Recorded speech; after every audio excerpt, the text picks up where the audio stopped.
텅 빈 캔버스처럼 강민준의 29의 인생은 의미를 찾지 못한 채 표류하고 있었다. 날카로운 눈매와 다소 마른 체형, 무채색 옷들 사이로 언뜻 비치는 공허함은 그를 정의하는 색과 같았다. 손목에 희미한 흉터는 과거의 방황이 남긴 낙인이었다. 명문대를 졸업하고 대기업에 입사했지만 숨막히는 경쟁과 인간 소외를 견디지 못하고 1년 만에 뛰쳐나왔다. 프리랜서 웹툰 작가의 꿈은 연이은 실패와 생활고 앞에서 빗바랜 지 오래였다. 그의 냉소와 개인주의는 어쩌면 필연적인 귀결이었을지도 모른다. 세상의 부조리를 일찍 알아버린 자의 피로감, 혹은 진실과 의미를 갈망하지만 찾지 못한 자의 깊은 절망. 그날도 여느 때와 다름없는 무기력한 하루였다. 밀린 공과금 고지서와 텅 빈 냉장고, 그리고 또다시 낙방한 웹툰 공모전 결과가 책상 위에 널브러져 있었다. 극심한 스트레스와 며칠 밤을 새운 과로가 한계에 다다랐을 때 민주는 작업실 차가운 바닥으로 힘없이 쓰러졌다. 의식이 흐려지는 순간 그는 거대한 빛의 소용돌이에 휩싸이는 것을 느꼈다. 고통도 두려움도 없는 완전한 평온함 속에서 그의 영혼은 육체를 떠나 어디론가 이끌려갔다. 눈앞에 펼쳐진 것은 현실의 언어로는 형언할 수 없는 광경이었다. 수천 년은 좋게 되었을 법한 거대한 은행나무가 하늘을 향해 웅장하게 뻗어 있었고 그 아래에서는 빛으로 만들어진 듯한 형상의 고대인들이 경건하게 제를 올리고 있었다. 그들의 노랫소리는 바람소리 같기도 하고 심장의 고동소리 같기도 했다. 풍요와 평화, 그리고 강력한 생명력이 넘실 때는 그곳에서 민주는 전에 없던 충만감을 느꼈다. 그 순간 그의 머릿속으로 알 수 없는 존재의 목소리가 울려 퍼졌다. 잊혀진 것을 기억하라. 균형이 깨졌다. 일어나야 한다. 목소리는 부드러웠지만 거스를 수 없는 힘을 담고 있었다. 얼마나 시간이 흘렀을까. 병원 특유의 소독약 냄새와 함께 민주는 의식을 되찾았다. 며칠 만에 깨어났다는 간호사의 말에도 그는 자신이 겪은 일이 꿈인지 현실인지 분간할 수 없었다. 퇴원 후 그의 삶은 이전과 같았지만 동시에 모든 것이 달라져 있었다. 무의미하게 흘러가던 일상 속에 강렬한 환영의 잔상들이 시도 때도 없이 끼어들었다. 특히 DMZ 철책선 너머 안개에 쌓인 신성한 숲의 이미지는 뇌리에서 떠나지 않았다. 그곳에 가야만 할 것 같은, 그곳에 자신이 봐야 할 무언가가 있다는 강한 이끌림을 느꼈다. 하지만 어떻게? 왜? 민주는 자신의 경험을 이해해줄 사람을 절실히 찾았다. 인터넷 익명 게시판에 올린 글은 조롱과 비아냥의 대상이 될 뿐이었다. 그러던 중 우연히 한국 전통 설화와 샤머니즘의 현대적 의미라는 주제로 강연하는 민속학 연구자 윤지원 교수를 알게 되었다. 지푸라기라도 잡는 심정으로 찾아간 연구실에서 민주는 떨리는 목소리로 자신의 임사 체험과 환영에 대해 털어놓았다. 대부분의 사람들은 허무맹랑한 소리로 치부했겠지만 지원은 달랐다. 그녀는 민준의 이야기를 진지하게 경청하며 눈을 반짝였다. 민준 씨가 본 환영, 특히 거대한 은행나무와 제의를 올리는 모습은 우리 민족의 고대 제천의식과 상당히 유사해요. 그리고 수호자에 대한 전승도 여러 지역에 남아있죠. 균형을 잃은 시대에 나타나 세상을 바로잡는 존재. 어쩌면 민준 씨가 본 것이 단순한 환각이 아닐 수도 있습니다. 지원의 말은 민준에게 작은 희망의 불씨를 지폈다. 그녀는 민준이 묘사한 숲의 특징과 DMZ라는 단서를 통해 과거 중요한 제사가 행해졌을 가능성이 있는 몇몇 비무장지대 인근 지역을 특정해 주었다. 그중 한 곳은 최근 대기업 태강건설이 대규모 생태 리조트 개발을 추진하며 논란이 되고 있는 은빛 숲 지역과 놀랍도록 일치했다. 최동철 회장이 이끄는 태강건설은 막대한 자본력으로 개발을 밀어붙이고 있었다. 민준이 환영 속에서 본 숲을 파괴하는 검은 그림자는 바로 최 회장과 그의 개발 계획을 의미하는 것일까. 가슴이 세차게 뛰기 시작했다. 단순한 우연이 아닐지도 모른다는 예감. 민준은 지원과 함께 은빛 숲으로 향했다. 민간인 통제구역이라 접근은 쉽지 않았지만 지원의 인맥과 끈질긴 노력 끝에 겨우 숲의 일부를 멀리서나마 볼 수 있는 전망대에 오를 수 있었다. 안개 사이로 언뜻 드러난 숲의 모습은 민준이 환영 속에서 본 바로 그 신성한 기운을 품고 있었다. 그는 확신했다. 이곳을 지켜야 한다고. 하지만 무엇을 할 수 있을까? 돈도 힘도 없는 자신이 거대한 기업에 맞서 무엇을 할 수 있단 말인가?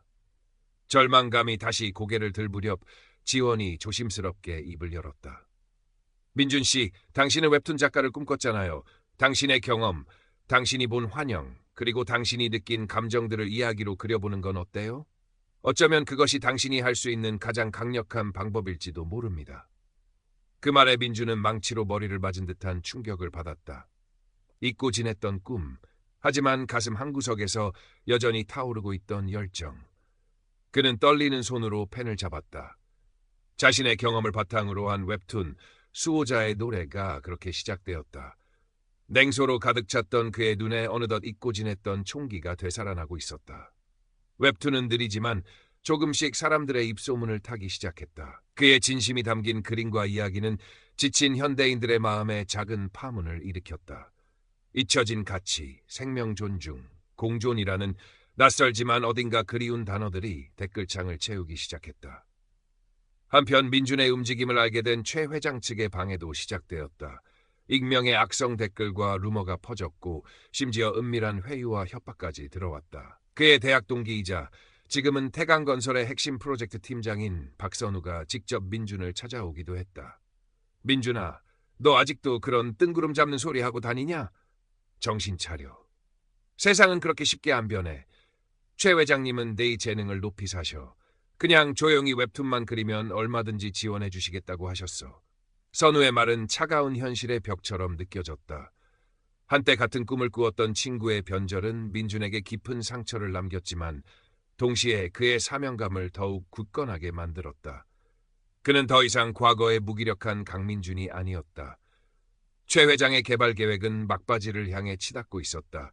환경단체와 일부 주민들의 반대에도 불구하고 착공식 날짜까지 발표되었다. 은빛숲은 이제 정말 사라질 위기에 처한 것이다. 민준과 지원, 그리고 웹툰을 통해 모인 소수의 지지자들은 절망적인 상황 속에서도 포기하지 않았다. 그들은 착공식 당일 숲 입구에서 평화적인 저항 시위를 벌이기로 결의했다. 민준은 그곳에서 자신의 웹툰 수호자의 노래의 마지막 이야기를 사람들에게 직접 전달할 생각이었다. 그것은 단순한 퍼포먼스가 아닌 잊혀진 기억을 깨우는 그만의 간절한 의식이었다.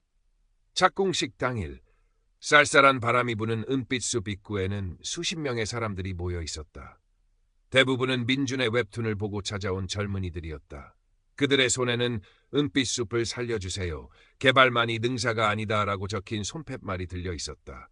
반대편에는 태강건설이 동원한 건장한 용역들과 경찰들이 삼엄한 경계를 펴고 있었다. 일촉즉발의 긴장감이 감돌았다. 민준은 마이크를 잡고 떨리는 목소리로 입을 열었다. 저는 오늘 꿈 이야기를 하러 왔습니다. 어쩌면 허무맹랑하게 들릴지도 모르는, 하지만 제게는 너무나도 생생했던 꿈 이야기입니다.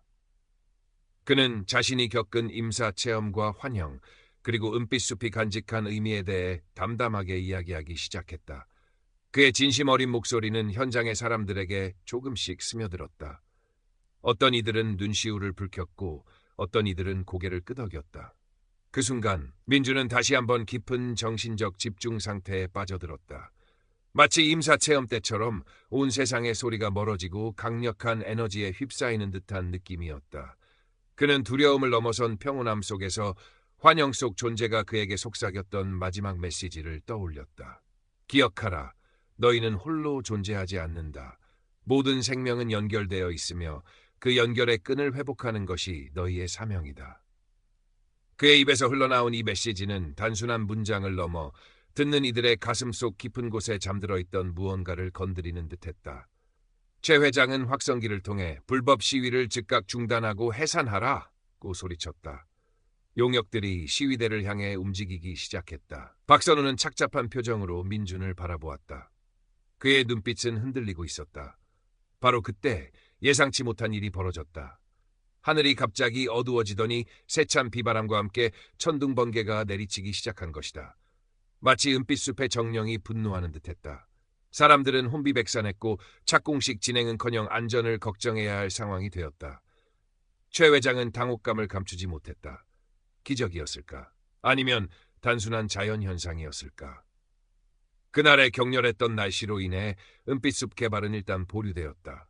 그리고 며칠 후 숲 가장자리에서 중요한 고대 유물이 발견되었다는 뉴스가 전국을 떠들썩하게 만들었다. 유물의 가치를 조사하고 보존 계획을 수립해야 한다는 여론이 들끓었고 태강건설의 개발 계획은 사실상 무기한 중단될 위기에 처했다. 민준의 웹툰 수호자의 노래는 이 사건을 계기로 더욱 폭발적인 반응을 얻었다. 잊혀진 가치, 생명과의 공존이라는 주제는 더 이상 소수의 이야기가 아니었다. 사람들은 각자의 방식으로 이 문제에 대해 이야기하기 시작했고 작은 변화의 움직임들이 곳곳에서 나타났다. 박선우는 얼마 후 태강건설에 사표를 냈다는 소식이 들려왔다. 그가 어떤 선택을 할지는 알 수 없었지만 민주는 그 역시 자신만의 길을 찾을 것이라 믿었다. 은빛숲은 완벽하게 지켜졌다고 말하기는 어려웠다. 여전히 개발의 위협은 남아있었고 앞으로 또 어떤 시련이 닥칠지 알 수 없었다. 하지만 중요한 것은 민준이 행동했고 그의 목소리가 세상에 울려 퍼졌다는 사실이었다. 그는 더 이상 냉소적인 방관자가 아니었다. 그의 작업실 창가에는 작은 화분 하나가 놓여 있었다. 얼마 전 지원이 선물한 야생화 씨앗을 심은 화분이었다. 아직은 아무런 변화도 보이지 않았지만 민주는 매일 아침 그 화분에 물을 주며 작은 희망을 키워나갔다. 잊혀진 것들을 기억하고 연결의 끈을 회복하는 일. 그의 사명은 이제 막 시작된 것인지도 몰랐다. 그는 조용히 캔버스를 펼쳤다. 아직 그려야 할 이야기가 많이 남아 있었다. 세상의 모든 잠든 수호자들을 향해 그는 다시 펜을 들었다. 창밖으로는 새로운 하루의 햇살이 부서지고 있었다.